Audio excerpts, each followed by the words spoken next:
What's some kind of common problems that you've come across and like the ways you've learned to get around those different issues? Like whether that's shipping from China, whether that's kind of advertising issues, things like this. What are some common problems that you've had? Yeah, good question. I think one of the major hurdles you need to get over at the beginning is certainly the shipping times. CJ Dropshipping and AliExpress, like they're great for finding products, but getting your items shipped from those platforms isn't the best. I advise people, and this is what I did early, and it was actually with the help of one of the other Etsy King guys, Stuart, who you know. He helped me find an agent really quickly, and through our agent, we're able to just make our shipping times from 30 days to like 14 days.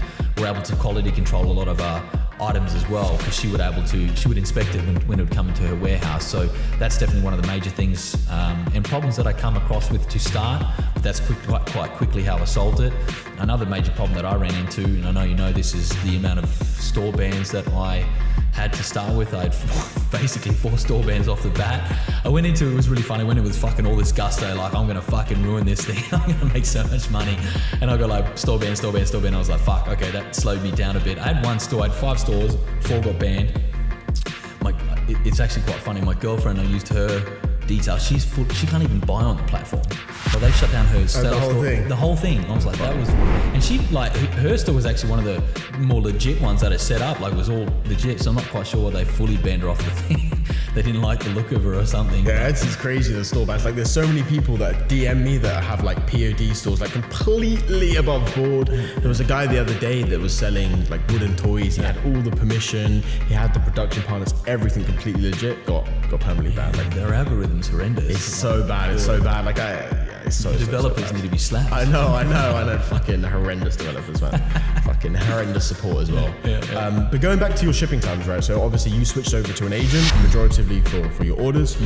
Do you think that drastic change in shipping time from like 2 weeks, well, like from 4 to 2 weeks, increased the amount of sales, or did it more increase the amount of reviews you're getting? Like how specifically did that improve your business? I don't think it increased my sales per se, because it was right at the start that I did that change. So it wasn't like I got to see a drastic change in my sales, but it certainly improved my customer experience.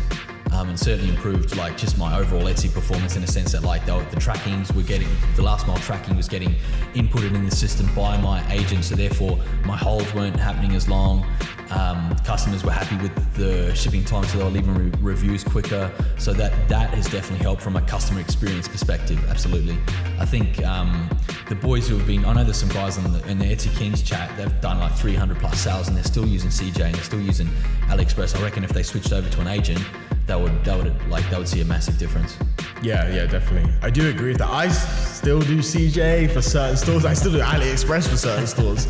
But yeah, like it's just obviously gonna make your customer experience so much better. You're gonna get higher like review rates. You're gonna get more returning customers, even though returning customer rates super low on Etsy. But it's super interesting. You did that very quickly as well, and it's obviously very scalable from your position. Yeah. I was gonna say one thing it did for me is like I work full time and I work a pretty intense job. So like time for me is a real issue. Like I don't only get to work on this evening times and weekends, and just having the ability to be like, to my agent's name is Janice. Hey Janice, there's this order, can you fix it or sort it out? She just sorts it out. I don't even have to worry about it. She's actually really funny. She even, like I have to ask her to send me an invoice so I can pay her, and she doesn't do it. I'm like, can you send me your invoice? Because I don't want to be slapped with a 10K invoice soon.